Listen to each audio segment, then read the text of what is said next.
Président, j'ai bien compris votre timbre de voix devant la lecture de cet acte 2 qui ne compte pas moins de 378 pages et force est de constater que nous ne sommes pas plus convaincus que cela par ce plan de transition et de reconquête technologique que nous l'étions au mois de juillet.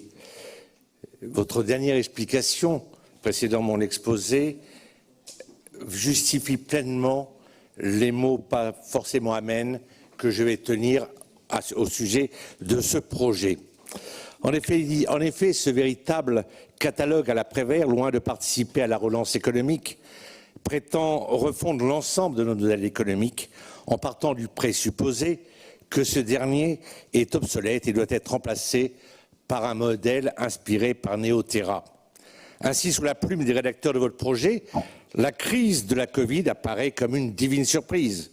Depuis le temps que ces derniers claironnaient que le modèle économique était à bout de souffle, qu'il est polluant, destructeur de la planète, l'arrêt forcé de l'activité humaine offre à nos Khmers verts leur sapin de Noël dont ils ne veulent plus sur nos places. Alors que le vieux monde et la vieille économie sont entrés en récession, la présentation du plan de transition précise il n'y a plus d'alternative à la transition écologique de notre modèle de développement et poursuit par cette sentence, l'Europe se donne les moyens de devenir à terme la première économie décarbonée du monde.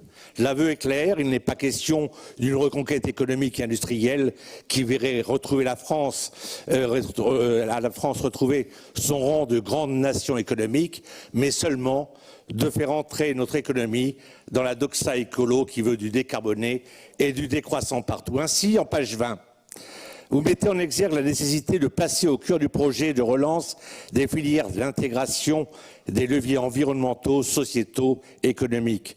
Nos entreprises sont donc invitées à faire preuve de sobriété énergétique dans tous les domaines, matières premières, énergie, eau, produits finis ou semi-finis.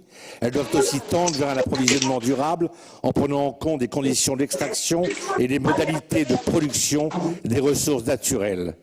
Comme si ce programme déjà chargé ne suffisait pas, il leur sera demandé également d'améliorer leur efficacité énergétique, de compenser les impacts irréductibles. Avec un tel programme, nous voyons que nos entreprises sont encore une fois les grandes perdantes de la compétition économique mondiale. Pourtant, nous pourrions souscrire pleinement à certaines de vos analyses.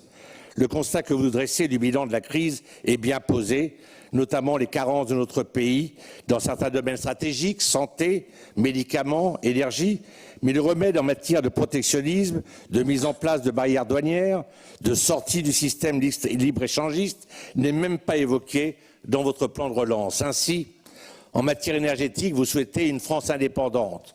Mais une part importante de votre majorité est prête à se la sacrifier au nom de la chasse au nucléaire.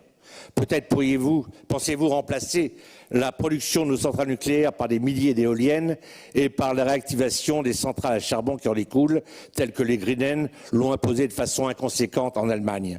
Votre plan de transition constitue en réalité un changement de modèle économique, faisant de notre société une sorte d'Emmaüs institutionnel, quand vous faites l'éloge de l'économie circulaire comme l'acteur incontournable de la relance, alors que la Chine et les pays du sud-est asiatique continueront d'être l'usine du monde. Vous souhaitez, à juste titre, localiser certaines activités industrielles, mais comment voulez-vous que les chefs d'entreprise soient tirés par le fatras de normes et de contraintes que vous leur imposez et qui constituent autant d'entraves à la dynamique entrepreneuriale? Bien sûr, vous promettez des aides et ce plan, évalué à 350 millions d'euros, va en effet aider un certain nombre d'entreprises, à la condition cependant qu'elles rentrent dans la vision idéologique imposée. Nous vous rappelons, Monsieur le Président, qu'en règle générale, un chef d'entreprise ne commande pas des aides. Il souhaite simplement travailler et développer son entreprise. Bien sûr, au vu de la nécessité de sauver les entreprises néo-aquitaines qui peuvent encore l'être, nous ne voterons pas contre votre plan. Nous nous permettons de dénoncer les aspects sectaires et contre-productifs qui n'auront d'autre résultat que de conforter la domination industrielle des pays asiatiques quand notre économie sera acculée à la ruine. Vous, personnellement, Monsieur le Président, voulez de la relance économique fondée sur la reconquête technologique pour redonner à la France une industrie performante et de la croissance. Vous nous trouverez à vos côtés. si vous abandonnez le dogme de la décroissance verte qui sert de trame à ce plan de transition et décidez de vous tourner résolument vers une solution alliant protectionnisme, baisse des charges et des impôts et défense de l'entreprise. En l'absence de quoi, nous nous abstiendrons sur ce plan de transition. Je vous remercie.